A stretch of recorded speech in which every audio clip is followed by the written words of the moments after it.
नमस्कार, मी सुरभी शिरपूरकर. दिल्लीतील आमच्या स्टुडिओतून तुमचं खूप स्वागत आहे. लाल किल्ल्यावरून या विशेष बातमीपत्रात आपण दिवसभरातील महत्त्वाच्या बातम्या पाहणार आहोत. मात्र बातमीपत्राची सुरुवात करण्यापूर्वी आपण पाहणार आहोत या घडीच्या हेडलाईन्स. हेडलाइन्स प्रायोजक राम बंधू स्पाइस मिक्स. झटपट बनवा, टेस्टी खा.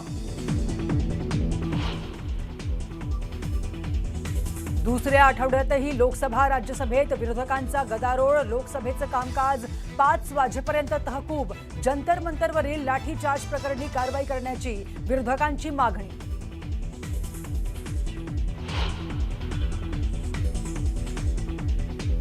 केंद्रीय मंत्री जितेंद्र सिंग यांनी लोकसभेत सार्वजनिक परीक्षा दुरुस्ती विधेयक मांडलं. विधेयक मांडण्याच्या वेळी विरोधकांचा जोरदार गदारोळ.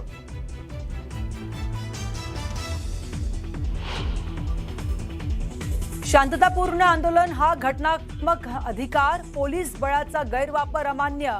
आंदोलनावर सुप्रीम कोर्टाची टिप्पणी.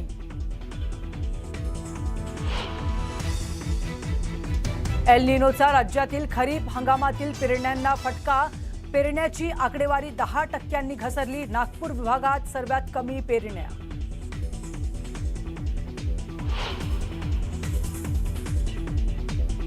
मुंबईकरांसाठी आनंदाची बातमी. गारगाई धरणाचं काम मे 2029 पर्यंत पूर्ण करण्याचे मुख्यमंत्री फडणवीसांचे आदेश.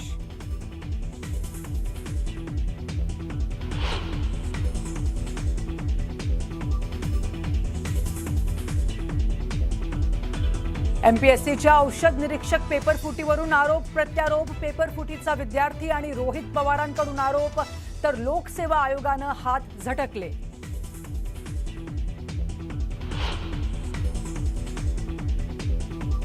दुबईहून मुंबईकडे येणाऱ्या इंडिगोच्या विमानाचं राजकोटमध्ये आपत्कालीन लँडिंग. सर्व 194 प्रवासी सुरक्षित.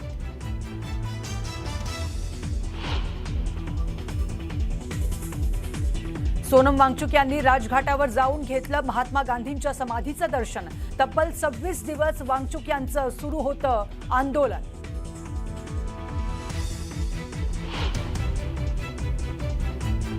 नाशिकच्या एमआयडीसी बायपास रस्त्यावर भीषण अपघात. भरधाव टेम्पो थेट पुलावरून खाली कोसळला. अपघाताची घटना सीसीटीव्हीत कैद.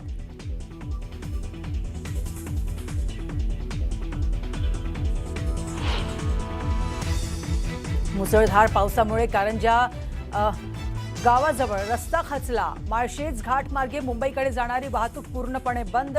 नागरिकांना पर्यायी मार्गाचा वापर करण्याचं आवाहन.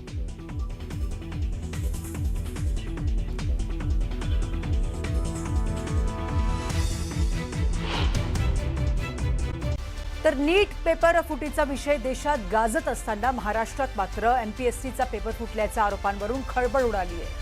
22 मार्च 2026 ला झालेला औषध निरीक्षक परीक्षेचे प्रश्न 2 दिवस आधीच म्हणजेच 20 मार्चला काही उमेदवारांना मिळाल्याचा आरोप करण्यात आलाय.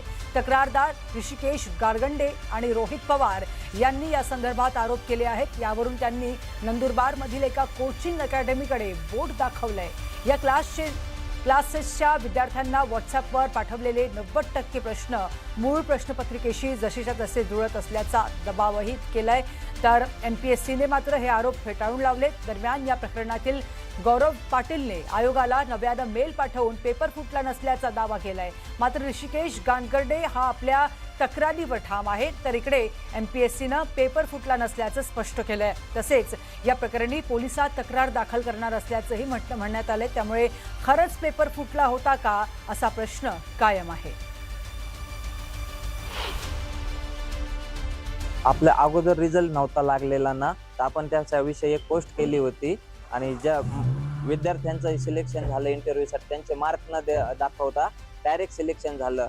तर ती पोस्ट पाहून गौरव पाटीलने माझ्याशी कॉन्टॅक्ट केला आणि त्याने सांगितलं माझ्याकडे प्रूफ आहेत. त्याने ते मला प्रूफ सेंड केले आणि त्याच्या अगोदरच त्याने मला प्रूफ सेंड करायच्या 1 दिवस अगोदर एमपीएससी आयोग आणि एफडीएच्या ह्याला मेल केला होता. एफडीएच्या तिथून त्याच्या नावाने लेटर आलतं. नंतर मी एफडीएला मेल केला तर मग तक्रारीचा केलेला आहे. एफडीएच्या ऑफिस नंतर एमपीएससी आयोगाला दिले. आपण 6:15 वाजता 24 जुलै 2026 ला 6:15 वाजता गेलो होतो. लेखी दिलेली आहे माझी तक्रार पण तिथं. ही आहे ॲक्च्युअल प्रश्नपत्रिका आणि हे आहे 2 दिवस आधी जे प्रश्न PDF माध्यमातून ज्या उमेदवारांनी पैसे दिले त्यांना दिलेले हे सगळे प्रश्न आहेत. आता ह्याच्या खोलात जाऊ आपण. आता हे आहे 22 मार्चचे प्रश्न जे आपल्याला MPSCच्या पेपरमध्ये आपल्याला दिसतात. उदाहरण म्हणून फक्त काही त्यातले घेतलेत. हे आहेत 2 मार्च 2 दिवस आधी जी PDF प्रश्न आले होते त्याचं हे. आता ह्याच्यात बघा, पहिला deficiency of dash prevents normal blood coagulations. आता ह्याच्यामध्ये vitamin A, B, C, D हे जे काही ऑप्शन्स दिलेत एक्झॅक्टली सेम टू सेम. म्हणजे ह्याच्यात विटॅमिन A पहिल्या क्रमांकावर तिथं ऑप्शन आहे 2, 3, 4 एक्झॅक्टली सेम आलेलं तुम्ही बघितलं. तर chemical shift is measured in हे जे काय H2 असेल, PPM असेल, हे असेल एक्झॅक्टली तुम्ही बघितलं असेल तर सेम तिथं आलेलं आहे. Same to same. आणि हे किती 100 पैकी 90 प्रश्न हे मॅच एक्झॅक्टली त्या ठिकाणी होतात. म्हणजे 90% प्रश्न त्या उमेदवारांना पैसे दिल्यामुळे त्या ठिकाणी तिथं दिले गेले. तर कौटिल्य अकॅडमीच्या विद्यार्थ्यांकडे 2 दिवस आधीच प्रश्न आल्याचा दावा रोहित पवारांनी केलाय. तर क्लासेसचे संचालक प्रवीण पाटील यांनी आरोप फेटाळला. चौकशीला समोर जाणार असल्याचंही म्हटलंय. ह्याच्यात झालं काय की एक क्लास कौटिल्य अकॅडमी नंदुरबार त्या क्लासमधून जो तिथं पाटील जो कोणी माणूस असेल त्याली तो जो पेपर होता, म्हणजे पेपर म्हणजे MPSCचा पूर्ण पेपर फुटला असं आपल्याला म्हणता येणार नाही, पण पेपर सेट करणारा व्यक्ती फुटला. आणि या क्लासेसकडे 90% प्रश्न हे आधीच दिले गेले होते. आणि ते दिल्यानंतर तिथे 20 मार्च म्हणजे 2 दिवस आधी 22 मार्चला परीक्षा होती. 2 दिवस आधी तो परीक्षार्थी उमेदवाराच्या मोबाईलवर तो प्रश्न जे प्रश्न होते 90% ते त्याच्याकडे आले.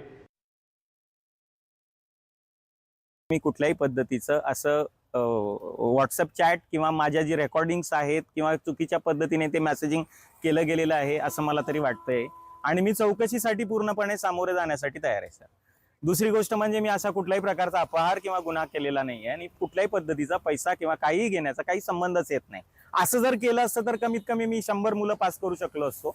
परंतु ते झालेलंच नाहीये तर मी यावर काहीच बोलू शकत नाही. दरम्यान लोकेश उर्फ गौरव पाटीलने आयोगाला दिलेल्या पत्रातून ऋषिकेश गांगर्डेवर आरोप केले आहेत.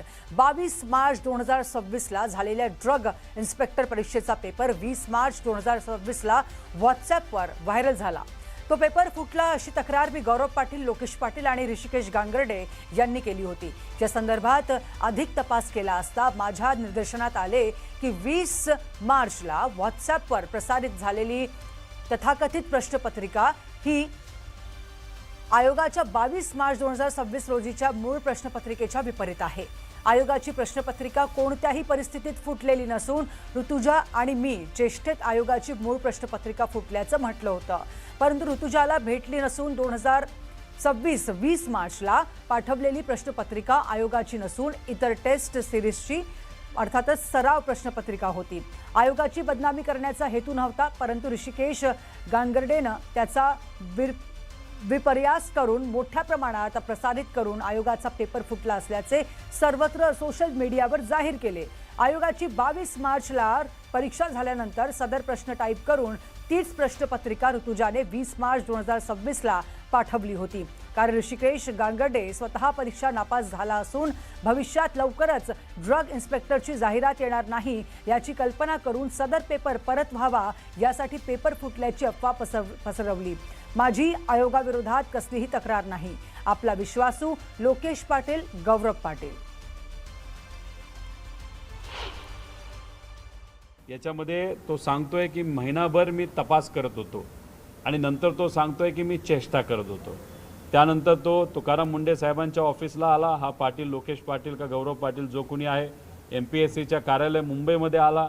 बरेच दिवस त्याच्यावर त्यांनी काम केलं आणि नंतर आत्ता कुठेतरी त्याच्यावर दबाव आल्यानंतर तो म्हणतो की मी चेष्टा करत होतो.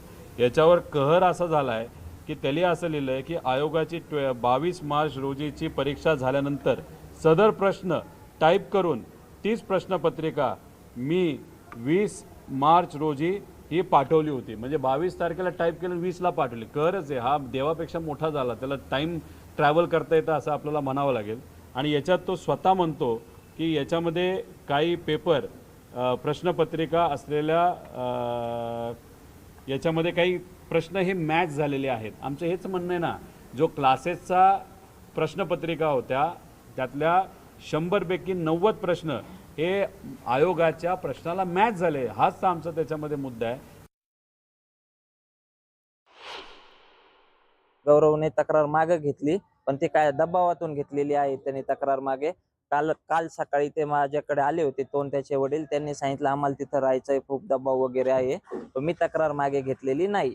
आणि माझी एकच मागणी आहे, जर त्याने सांगितलंय त्याच्या तक्रार अर्ज मागे घेण्यात की हा एका क्लासचा गेस्ट पेपर होता. जर क्लासचा गेस्ट पेपर होता तर त्यात आपल्या ज्या आयोगाच्या प्रश्नपत्रिकेतील 100पैकी 90 प्रश्न आणि त्याचे ऑप्शन सुद्धा सेम कस काय, म्हणजे तो क्लासवाला आयोग चालवतोय का आयोगवाले क्लास चालवताय, हा महत्वाचा प्रश्न आहे. आणि माझी मागणी आहे की त्या क्लासवाल्याचे आणि ज्या विद्यार्थी आहेत ना त्यांच्या मोबाईलची फॉरेन्सिक तपासणी करण्यात यावी. जे उमेदवार आणि तक्रारदार याच्यामध्ये जे चॅट आहे ते त्यांचं चेष्टेचं होतं आणि त्याच्यामध्ये कुठलाही प्रश्नपत्रिका फुटली असा कुठलाही त्यांचा दावा नसल्याचं त्यांनी त्या तक्रारदारीमध्ये ईमेलमध्ये नमूद केलेलं आहे. आयोगाने हे सर्व प्रकरण अत्यंत गांभीर्याने घेतलेलं असून संबंधित तक्रारदार यांनी सादर केलेले पुरावे, उमेदवार यांनी सादर केलेले त्याचे म्हणणे, या सर्व प्रकरणामध्ये इतरही काही तक्रारदार अथवा उमेदवार ज्यांचे नावं या तक्रारीमध्ये आहेत त्यांनी निवेदनं ईमेलद्वारे सादर केलेले आहेत. ते सगळे एकत्रित करून आम्ही या संदर्भात पोलिसांमध्ये रीतसर तक्रार दाखल करणार आहोत. जे उमेदवार आणि तक्रारदार याच्यामध्ये जे चॅट आहे ते त्यांचं चेष्टेचं होतं आणि त्याच्यामध्ये कुठलाही प्रश्नपत्रिका फुटली असा कुठलाही त्यांचा दावा नसल्याचं त्यांनी त्या तक्रारदारीमध्ये ईमेलमध्ये नमूद केलेलं आहे. आयोगाने हे सर्व प्रकरण अत्यंत गांभीर्याने घेतलेलं असून संबंधित तक्रारदार यांनी सादर केलेले पुरावे. ड्रग इन्स्पेक्टरच्या परीक्षेचा निकाल जाहीर केला आणि हा निकाल जाहीर झाल्यानंतर या संदर्भात सोशल मीडियामध्ये कालपासून काही चर्चा सुरू झाली. काही सन्माननीय लोकप्रतिनिधींनी या संदर्भामध्ये पण काही शंका उपस्थित केल्या. याबाबत वस्तुस्थिती अशी आहे की ही जी परीक्षा आहे ही 22 मार्च रोजी ऑफलाईन पद्धतीने परीक्षा झाली.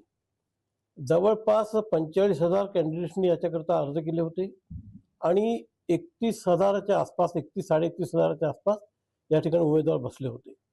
याचा निकाल 12 जूनला जाहीर झाला आणि या सगळ्यांचा जो मुलाखतीचा कार्यक्रम आहे या सगळ्यांची इंटरव्ह्यू 1 जुलै ते 22 जुलै या काळात झाले आणि ज्या दिवशी शेवटचे इंटरव्ह्यू झाले 22 जुलैला, त्याच दिवशी आम्ही संध्याकाळी याची प्रोव्हिजनल मेरिट लिस्ट डिक्लेअर केली. मीनवाईल या 21 जुलैला आयोगाला एक ईमेल प्राप्त झाली. ही ईमेल एक मोघम स्वरूपाची होती. यामध्ये म्हटलं होतं की या परीक्षेमध्ये गोंधळ झालेला आहे, तुम्ही ही परीक्षा रद्द करा. त्याला आयोगाकडून उत्तर दिलं गेलं की आपल्याकडे जे काही पुरावे असतील ते आपण पुरावे घेऊन यावे, आम्ही याची चौकशी करू. आता बातमी आदिवासी आश्रम शाळेतील विद्यार्थ्यांना पुरवल्या जाणाऱ्या निकृष्ट जेवणाविषयीची. अमरावतीच्या मेळघाटातील आश्रमशाळांना सेंट्रल किचनमधून जेवण पुरवलं जात आहे. खरं तर विद्यार्थ्यांना सकस आहार मिळावा म्हणून सेंट्रल किचन संकल्पना पुढे आली होती, पण आता त्यावरचं प्रश्नचिन्ह निर्माण झालंय. कारण अमरावती जिल्ह्यात 24 तासात 4 आश्रमशाळांमधील तब्बल 100हून अधिक विद्यार्थ्यांना जेवणातून विषबाधा झाली आहे. त्यामुळे या विद्यार्थ्यांना कोणत्या प्रकारचं जेवण पुरवलं जात आहे यावर प्रश्नचिन्ह निर्माण झाले आहेत. हा प्रकार उघडीस आल्यानंतर आदिवासी विकास मंत्री अशोक उईके यांनी आश्रमशाळांना भेट दिली. त्यावेळी पालकांनी संताप व्यक्त केला. दरम्यान सरकारनं सेंट्रल किचनच्या मालकाविरोधात गुन्हा दाखल करण्यात आलाय.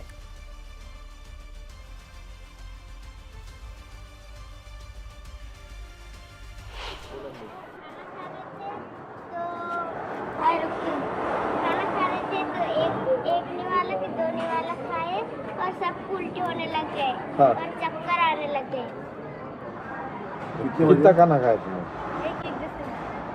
सांगली शहरासह ग्रामीण भागात बेंदूर सण मोठ्या उत्साहात साजरा केला जातोय. बैलांप्रती असलेला आदरभाव व्यक्त करण्यासाठी सकाळी बैलांना धुतल्यानंतर त्यांना त्यांच्या शिंगांना रंग लावत पाठीवरती गुलाल टाकत झूल टाकण्यात येते. काही ठिकाणी वाजत गाजत बैलांच्या मिरवणुका देखील काढण्यात आल्या.